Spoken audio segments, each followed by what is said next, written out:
রাধে রাধে বন্ধুরা, রাধা রানীর পরিবারে তোমাদের সকলকে স্বাগত। এই দেখো, আজকে আবার সকাল সকাল স্নান পুজো সেরে রাধা রানী আর গোপুসোনাকে নিয়ে চলে এলাম তোমাদের সাথে নতুন একটি রেসিপি শেয়ার করব বলে। তো চলো, রাধা রানী আর গোপুসোনার আশীর্বাদ নিয়ে চলে যাই রাধা রানীর রান্নাঘরে। আজকে রাধা রানীর রান্নাঘরে তোমাদের সাথে শেয়ার করব বেগুনের রেসিপি। তো এই রেসিপিটির নাম হলো বেগুন মশলা। তো বেগুন মশলা বানাতে প্রথমে আমি দুটো বেগুন ভালো করে ধুয়ে পরিষ্কার করে নিয়েছি। এখনই আমি এই বেগুন দুটোকে ভালো করে ছুলে নেব। হ্যাঁ, বেগুনের খোসা ছাড়িয়েই আজকে আমি এই বেগুনের সবজিটা তৈরি করব। তবেই এই বেগুনের টেস্টটা অন্যরকম আসবে। এই বেগুনের দেখো খোসা ছাড়ানো হয়ে গেছে। এই বেগুনের খোসা ছাড়িয়ে সবজিটা রান্না করলে এটা যে বেগুনের সবজি সেটা বোঝাই যাবে না। তো বাচ্চা বড় সবাই কিন্তু বেগুন খেয়ে নেবে, যে বেগুন খায় না সেও কিন্তু খেয়ে নেবে অনায়াসে। কথা বলতে বলতে দেখো বেগুনগুলো আমার কাটাও হয়ে গেল। এখন আমি এই বেগুনগুলোকে একটা বাটিতে তুলে নেব। বেগুনগুলো বাটিতে তোলা হয়ে গেছে। এখন আমি প্রথমেই উনুনে কড়া বসিয়ে দেব। কড়া গরম হয়ে গেছে, এখন দিয়ে দেব সরষের তেল। হ্যাঁ, এই সবজিটা কিন্তু সরষের তেলেই করতে হবে, তবেই টেস্ট আসবে। সাদা তেলে কিন্তু অতটা ভালো হবে না। এখন আমি দুটো শুকনো লঙ্কা আর একটা তেজপাতা ফোড়ন দিয়ে দিলাম। এইবারে আমি দিয়ে দিলাম ছোটো চামচের 1 চামচ কালো জিরে ফোড়ন।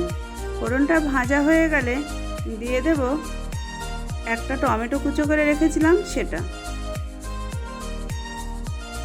আর দিয়ে দেব একটুখানি কাঁচা লঙ্কা কুচি, আর 1 চামচের মতো সাদা তিল। এবার সব মশলাগুলোকে ভালো করে ভেজে নেব। এইভাবে যদি বেগুনের এই রেসিপিটা তোমরা রান্না করো না, অসাধারণ হয় বন্ধুরা, তোমরা একবার ট্রাই করো। এইবারে আমি দিয়ে দিলাম সামান্য একটু হিং। এখন দেখো মশলাটা কিন্তু আমার ভালোভাবে ভাজা হয়ে গেছে। এখন আমি কেটে রাখা বেগুনগুলো দিয়ে দিলাম, দিয়ে একটু ভালো করে নেড়েচেড়ে নেব। তোমরা ভাবতে পারো যে এই বেগুনটা বেগুন ভর্তার মতো হচ্ছে, কিন্তু না, বেগুন ভর্তার কিন্তু অন্যরকম টেস্ট, আর এটার কিন্তু অন্যরকম টেস্ট। তোমরা করে দেখো। এখনই আমি দিয়ে দিলাম স্বাদ মতো লবণ। এবার লবণের সাথে ভালো করে আবার বেগুনটাকে মিশিয়ে নেব, একটু কষিয়ে নেব। এরপরে আমি 5 মিনিটের জন্য ঢাকনা দিয়ে ঢেকে দেব। দেখো ফিরে এলাম 5 মিনিট বাদে। বেগুনটা কিন্তু আমার মোটামুটি সিদ্ধ হয়ে এসছে। এইবার আমি এক এক করে মশলা দেব। প্রথমে আমি দিয়ে দিলাম ছোটো চামচের 1 চামচ হলুদ গুঁড়ো। এইবারে দিলাম 1 চামচ ধনে গুঁড়ো। এখন দিয়ে দিলাম 1 চামচ জিরে গুঁড়ো, আর দিলাম 1 চামচ ঝাল লঙ্কার গুঁড়ো।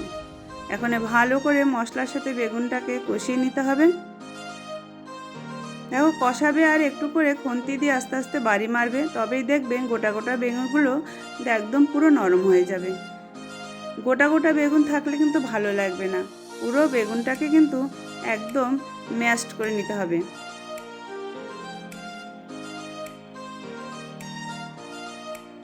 আবার আমি 2 মিনিটের জন্য ঢেকে দিয়েছিলাম। তো দেখো ঢাকনা খুলে বেগুনটা কিন্তু আমার পুরোপুরি সিদ্ধ হয়ে গেছে। যখন নাড়বে আর একটু করে খুন্তি দিয়ে বাড়ি মেরে মেরে বেগুনগুলোকে পুরোপুরি নরম করে দেবে। একটা বেগুনও যেন গোটা গোটা না থাকে, তবেই কিন্তু এই বেগুনের স্বাদটা অন্যরকম আসবে। আর তুমি যাকেই দেবে কেউ কিন্তু বুঝতে পারবে না যে এটা কিসের সবজি। এখনই আমি দিয়ে দিলাম 2 চামচ নারকেলের গুঁড়ো। তোমরা যদি নারকেলের গুঁড়ো না দাও, যে ফ্রেশ নারকেল থাকে, তবে সেটাও দিতে পারো। আমি দিলাম নারকেলের গুঁড়ো। দেখো সবজিটা কিন্তু আমার মোটামুটি হয়ে গেছে। এখন আমি দিয়ে দেব সবজিতে ব্যালেন্স আনার জন্য সামান্য চিনি, আর একটুখানি কসুরি মেথি আমি ভেজে রেখেছিলাম, সেই কসুরি মেথি দিলাম। এখন নেড়েচেড়ে আমার কিন্তু এই বেগুনের রেসিপি পুরোপুরি কমপ্লিট। এখন শেষ সময় আমি দিয়ে দেবো একটুখানি গরম মশলা। গরম মশলাটাও ভালো করে একটু মিশিয়ে নেব।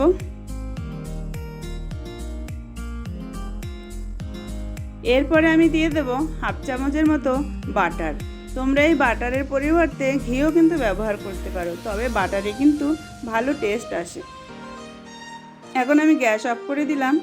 এই রেসিপিটা যে কেমন হয়েছে তোমাদেরকে আর বলে বোঝানোর আমার দরকার নেই, তোমরা কালার দেখেই বুঝতে পারছো যেটা কতটা টেস্ট হয়েছে। দেখো কত সুন্দর হয়েছে। আমি এইভাবে তোমাদের সামনে পরিবেশন করলাম। এই রেসিপিটা গরম ভাত, রুটি, পরোটা সব কিছুর সাথেই দারুণ যায়। তোমরা একবার ট্রাই করো এই রেসিপিটা, আর কেমন লেগেছে আমাকে কমেন্টে জানিও।